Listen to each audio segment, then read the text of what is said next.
Hi, hello friends. இன்னைக்கு நம்மளுடைய சேனல்ல NLCல இருந்து கிராஜுவேட் எக்ஸிக்யூட் ட்ரெயினி போஸ்ட்டுக்கான அனௌன்ஸ்மெண்ட் பண்ணி வந்திருக்கு. அதை பற்றி தான் கிளியராக பார்க்க போகிறோம். அதனுடைய important date, education qualification and engineering கேண்டிடேட்டில் யாரெல்லாம் அப்ளை பண்ணலாம், அவங்களுடைய ஏஜ் லிமிட் என்ன அண்ட் இதுக்கான எக்ஸாமினேஷன் ஃபீஸ் என்ன, எல்லா டீட்டெயிலும் சேர்ந்தாப்பில் பார்க்க போகிறோம். ஸோ அதனால் வீடியோ ஸ்கிப் பண்ணாமல் பாருங்கள். அண்ட் நீங்கள் இன்னும் நம்மளுடைய சேனலை சப்ஸ்கிரைப் பண்ணலன்னா சீக்கிரம் சப்ஸ்கிரைப் பண்ணிக்கோங்க. வாங்க வீடியோக்குள்ளே போகலாம். இப்போ NLCலேருந்து அனௌன்ஸ் பண்ண போஸ்ட் வந்து ஃபுல் அண்ட் ஃபுல் வந்து கேட் 2024ல் எடுத்திருக்க மார்க்கை பேஸ் பண்ணி தான் இருக்கும் அப்படின்னு சொல்லிட்டாங்க.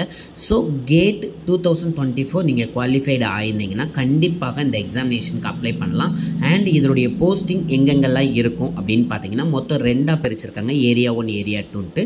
ஸோ அதெல்லாம் பார்த்தீங்கன்னா தமிழ்நாடு, ராஜஸ்தான், ஒடிசா, ஜார்க்கண்டு, அதுக்கப்புறம் வந்து தூத்துக்குடியில் இருக்கும் அப்படின்னு சொல்லியிருக்காங்க. அதுக்கப்புறம் உத்தரப்பிரதேசில் இருக்கும்னு சொல்லியிருக்காங்க. ஸோ அதனுடைய டீட்டெயில் என்ன அப்படிங்கிறத பார்க்கலாம். ஃபஸ்ட்டு வந்து அவங்க கொடுத்துருக்க போஸ்ட் வந்து மெக்கானிக்கல் போஸ்ட்டுக்கு வந்து என்னென்ன வேகன்சிஸ் கொடுத்துருக்காங்க அப்படின்னு தான் பார்க்க போகிறோம். இதனுடைய கேட் கோட் அப்படின்னு பார்த்தீங்கன்னா ME. இந்த கேட் கோடில் நீங்கள் குவாலிஃபைடு ஆனால் மட்டும்தான் இந்த போஸ்ட் நீங்கள் அப்ளை பண்ண முடியும். இந்த போஸ்ட் வந்து ஏரியா 1 ஏரியா 2 நம்ம முதல்ல சொன்னோம்ல. ஸோ அந்த ரெண்டு பிளேஸுக்குமே வந்து டோட்டலாக 84 போஸ்ட் வந்து கொடுத்துருக்காங்க. ஏரியா 1 அப்படின்னு பார்த்தீங்கன்னா இது ஃபுல் அண்ட் ஃபுல் வந்து thermal power station and renewable energy போஸ்ட்டில் தான் இருக்க போகுது. அன்ரிசர்வ் கேட்டகரிக்கு ஒரு 14 போஸ்ட்டும், EWS கேட்டகரிக்கு ஒரு 3 போஸ்ட்டும், OPC கேட்டகரிக்கு ஒரு 9 போஸ்ட்டும், SC கேட்டகரிக்கு 5 போஸ்ட்டும், ST கேட்டகரிக்கு ஒரு 3 போஸ்ட்டும், டோட்டலாக 34 போஸ்ட் வந்து அனௌன்ஸ்மெண்ட் பண்ணியிருக்காங்க. அதேமாதிரி ஏரியா 2 அப்படின்னு பார்க்கும்போது உங்களுக்கு வந்து ஃபுல் அண்ட் ஃபுல் இது மைன்ஸ் அண்ட் அலைடு சர்வீஸாக தான் இருக்கும் அப்படின்னு சொல்லியிருக்காங்க. இதுக்கு அன்ரிசர்வ்டு அப்படின்னு பார்த்தீங்கன்னா உங்களுக்கு 20 போஸ்ட்டும், EWSக்கு ஒரு 5 போஸ்ட்டும், OPC கேட்டகரிக்கு 14 போஸ்ட்டும், SC கேட்டகரிக்கு ஒரு 7 போஸ்ட்டும், STக்கு 4 போஸ்ட்டும், டோட்டலாக 50 போஸ்ட் வந்து அனௌன்ஸ்மெண்ட் பண்ணியிருக்காங்க.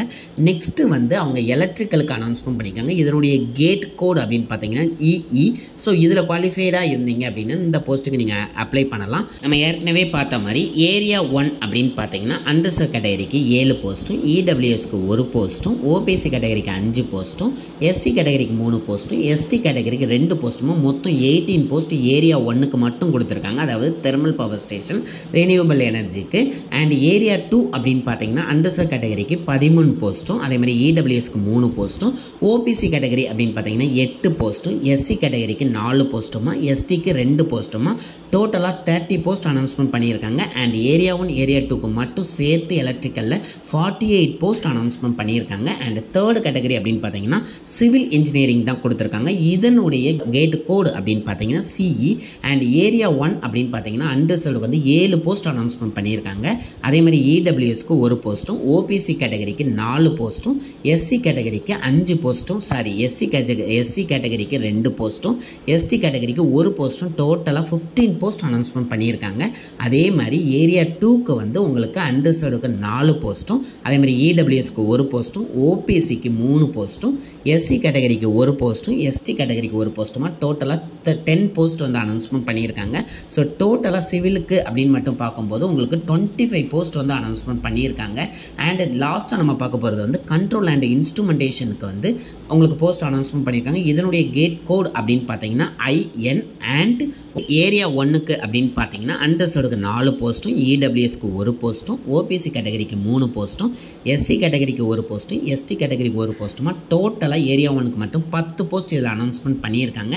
அண்ட் ஏரியா 2க்கு போஸ்டிங் இல்லை. ஸோ டோட்டலாக 10 போஸ்ட்டு. உங்களுக்கு ஓவரால் வேகன்சிஸ் அப்படின்னு பார்த்தீங்கன்னா 167 வேகன்சிஸ் இதுக்கு மட்டும் அனௌன்ஸ்மெண்ட் பண்ணியிருக்காங்க. அண்ட் நெக்ஸ்ட் எஜுகேஷன் குவாலிஃபிகேஷன் என்ன இருக்கணும் அப்படின்னு நீங்கள் பார்த்தீங்க அப்படின்னா ஃபஸ்ட்டு வந்து நீங்கள் கேட் 2024ல் வந்து குவாலிஃபைடாக இருக்கணும். அப்போ தான் இந்த போஸ்ட்டுக்கு அப்ளை பண்ண முடியும். அண்ட் அப்போ தான் உங்களுக்கு அப்ளிகேஷனும் வந்து உங்களை அலோவ் பண்ணும். அண்ட் அதுக்கப்புறம் பார்த்தீங்க அப்படின்னா மெக்கானிக்கல் நம்ம சொன்னோம்ல, அந்த மெக்கானிக்கலுக்கு நீங்கள் வந்து கேட் ஸ்கோர் MEல தான் ஸ்கோர் எடுத்திருக்கணும்.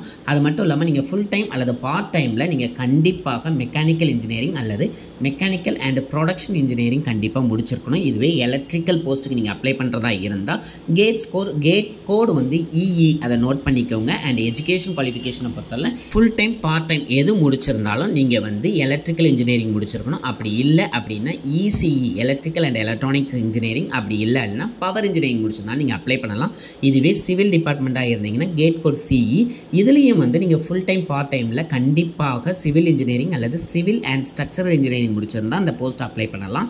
அண்ட் கண்ட்ரோல் அண்ட் இன்ஸ்ட்ருமெண்டேஷனை பொறுத்தவரை உங்களுக்கு கேட் கோடை பொறுத்தவரை ஐஎன் அந்த இதில் நீங்கள் பாஸ் பண்ணியிருக்கணும். அதே மாதிரி இதுக்கு தேவையான குவாலிஃபிகேஷன் அப்படின்னு நீங்கள் பார்த்தீங்கன்னா ஃபுல் டைம் பார்ட் டைமில் நீங்கள் இன்ஸ்ட்ருமெண்டேஷன் இன்ஜினியரிங் முடிச்சிருந்தாலும் அப்ளை பண்ணலாம். அப்படி இல்லை அப்படின்னா எலக்ட்ரானிக்ஸ் அண்ட் இன்ஸ்ட்ருமெண்டேஷன் இன்ஜினியரிங் இருந்தாலும் நீங்கள் அப்ளை பண்ணலாம். இன்ஸ்ட்ருமெண்டேஷன் அண்ட் கண்ட்ரோல் இன்ஜினியரிங் அல்லது applied electronics and instrumentation engineering முடிச்சிருந்தாலும் இந்த போஸ்ட்டுக்கு நீங்கள் அப்ளை பண்ணலாம். ஸோ அதனால் இதெல்லாம் நோட் பண்ணிக்கோங்க. அண்ட் கேட் கோடு நான் சொன்ன கோடை நீங்கள் முடிச்சிருந்தால் அதில் குவாலிஃபைடாக இருந்தால் மட்டும்தான் நீங்கள் இதுக்கு அப்ளை பண்ண முடியும். அண்ட் நீங்கள் உங்களுடைய சப்ஜெக்டில் மினிமமாக நீங்கள் 60% வந்து முடிச்சிருக்கணும். யாருன்னா பார்த்தீங்கன்னா அண்டர்ஸ்டடி யூஆர் அல்லது இடபிள்யூஎஸ் ஓபிசி கேண்டிடேட்டாக இருந்தீங்கன்னா 60%, அதுவே எஸ்சி எஸ்டி கேண்டிடேட்ஸாக இருந்தீங்கன்னா 50% வச்சுருந்தாலே கண்டிப்பாக இந்த போஸ்ட்டுக்கு அப்ளை பண்ணலாம். அண்ட் இந்த போஸ்ட்டுக்கான உங்களுக்கு அப்பர் ஏஜ் லிமிட் என்ன இருக்கணும் அப்படின்னு பார்த்தீங்கன்னா நீங்கள் இப்போ வந்து அண்டர்ஸ்டட் அல்லது இடபிள்யூஎஸ் கேட்டகரியில் வரீங்க அப்படின்னா உங்களுக்கு 30 இயர்ஸ் தான் மேக்ஸிமம் ஏஜாக இருக்கணும் அப்படின்னு சொல்லியிருக்காங்க. அதுவே ஓபிசியாக இருந்தீங்கன்னா 33யும், எஸ்சி கேட்டகரியில் வந்தீங்கன்னா 35ம், எஸ்டி கேட்டகரியாக இருந்தீங்க அப்படின்னா 35 ஏஜ் இருந்தாலே நீங்கள் இந்த போஸ்ட்டுக்கு அப்ளை பண்ணலாம் அப்படின்னு சொல்லியிருக்காங்க. ஸோ அதுக்கு மேலே இருந்தால் கண்டிப்பாக நீங்கள் எலிஜிபிலிட்டி கிடையாது. அண்ட் இந்த போஸ்ட்டுக்கான உங்களுடைய சேலரி சிடிசி என்ன அப்படிங்கிறத பார்த்துடலாம். உங்களுடைய சேலரி அப்படின்னு பார்த்தீங்கன்னா 50,000லேருந்து 1,60,000 வரை வரும் அப்படின்னு சொல்லியிருக்காங்க. ஆனுவல் சிடிசியை பொறுத்தவரை 13.62 lakhs வரும் அப்படின்னு சொல்லியிருக்காங்க. இன்கேஸ் நீங்கள் 1 year ட்ரைனிங் முடிச்சுட்டு அடுத்து உங்களுக்கு E3 கிரேடில் உங்களை வந்து அவங்க ப்ரமோட் பண்ணும்போது அதனுடைய சேலரி அப்படின்னு பார்த்தீங்கன்னா 60,000லேருந்து 1,80,000 வரை வரும் அப்படின்னு சொல்லியிருக்காங்க. அண்ட் உங்களுடைய போஸ்டிங் எங்கெங்கே இருக்கும் அப்படிங்கிறத பார்க்கலாம் நெக்ஸ்ட்டு. அண்ட் உங்களுடைய போஸ்டிங் வந்து உங்களுக்கு ஏரியா 1 ஏரியா 2ல எங்கெங்கே வேகன்சி இருக்கோ ஆல் ஓவர் இந்தியாவில் எங்கேனாலும் உங்களுடைய போஸ்டிங் இருக்கும் அப்படிங்கிறதையும் மைண்டில் வச்சுக்கோங்க. அண்ட் நெக்ஸ்ட் உங்களுடைய செலெக்ஷன் எப்படி இருக்கும் அப்படின்னு பார்த்தீங்கன்னா டோட்டலாக உங்களுக்கு வந்து 100 மார்க்ஸுக்கு அவங்க ஸ்பிட் பண்ணுறாங்க. அதாவது பர்சனல் இன்டர்வியூ வந்து 20 மார்க்ஸ் இருக்கும். அதே மாதிரி கேட் ஸ்கோரில் நீங்கள் மார்க் பண்ணியிருப்பீங்கல்ல, ஸோ மார்க் எடுத்திருக்கிறதுல 80 மார்க்ஸாக வந்து ஸ்பிட் பண்ணி அவங்க வந்து 80 + 20 பர்சனல் இன்டர்வியூ அப்படின்னு சொல்லிட்டு 100 மார்க்குக்கு அவங்க கேல்குலேட் பண்ணி உங்களுடைய மெரிட் லிஸ்ட்டை வந்து அவங்க அனௌன்ஸ்மெண்ட் பண்ணுவாங்க. அண்ட் இந்த போஸ்ட்டுக்கு கண்டிப்பாக அக்ரிமெண்ட் பாண்ட் உண்டு அப்படின்னு சொல்லியிருக்காங்க. 3 years நீங்கள் கண்டிப்பாக ஒர்க் பண்ணுற மாதிரி தான் இருக்கும். அதுக்கு உங்களுக்கு வந்து 3 lakhs rupees வந்து செக்யூரிட்டி பாண்டாக வந்து நீங்கள் ஃபஸ்ட்டே சைன் பண்ணுற மாதிரி இருக்கும். ஸோ அதையும் மைண்டில் வச்சுட்டு இந்த போஸ்ட்டுக்கு நீங்கள் அப்ளை பண்ணுங்கள். அண்ட் இந்த போஸ்ட்டுக்கு நீங்கள் அப்ளை பண்ணுறதுக்கு www.nlcindia.com அப்படிங்கிற வெப்சைட்டில் போய் நீங்கள் பண்ணுற மாதிரி இருக்கும்.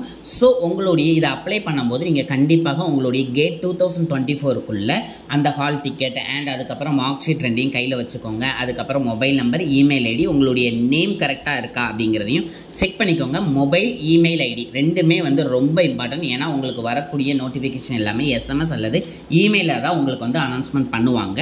அண்ட் இந்த போஸ்டிங்கான ஃபீஸஸ் என்னவா இருக்கும் அப்படிங்கிறதையும் பார்த்துடலாம். இப்போ 100% இடபிள்யூஎஸ் ஓபிசி கேண்டிடேட்டாக இருந்தீங்கன்னா நீங்கள் அப்ளிகேஷன் ஃபீஸாக ஒரு 500 rupeesம், அதேமாதிரி ப்ராசஸிங் ஃபீஸாக 354 rupeesம், டோட்டலாக 854 rupees நீங்கள் வந்து பே பண்ணுற மாதிரி இருக்கும். அதுவே SC ST PWD ex servicemen கேண்டிடேட்டாக இருந்தீங்க அப்படின்னா நீங்கள் 354 rupees மட்டும் பே பண்ணால் போதும். அண்ட் இப்போ அனௌன்ஸ்மெண்ட் பண்ணியிருக்கேன் இந்த போஸ்ட்டுக்கான இம்பார்ட்டன்ட் டேட் அப்படின்னு பார்த்தீங்கன்னா 16th December தான் வந்து உங்களுக்கு அப்ளிகேஷன் ஓப்பன் ஆகுது. அண்ட் ஆன்லைன் அப்ளிகேஷன் க்ளோஸ் ஆகுறது அப்படின்னு பார்த்தீங்கன்னா 15th January க்ளோஸ் ஆயிரும் அப்படின்னு சொல்லியிருக்காங்க.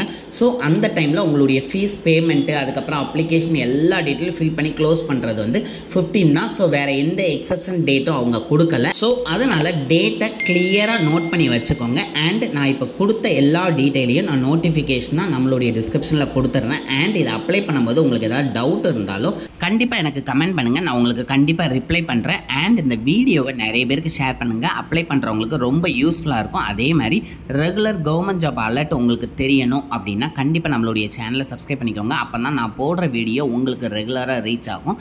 Thank you friends.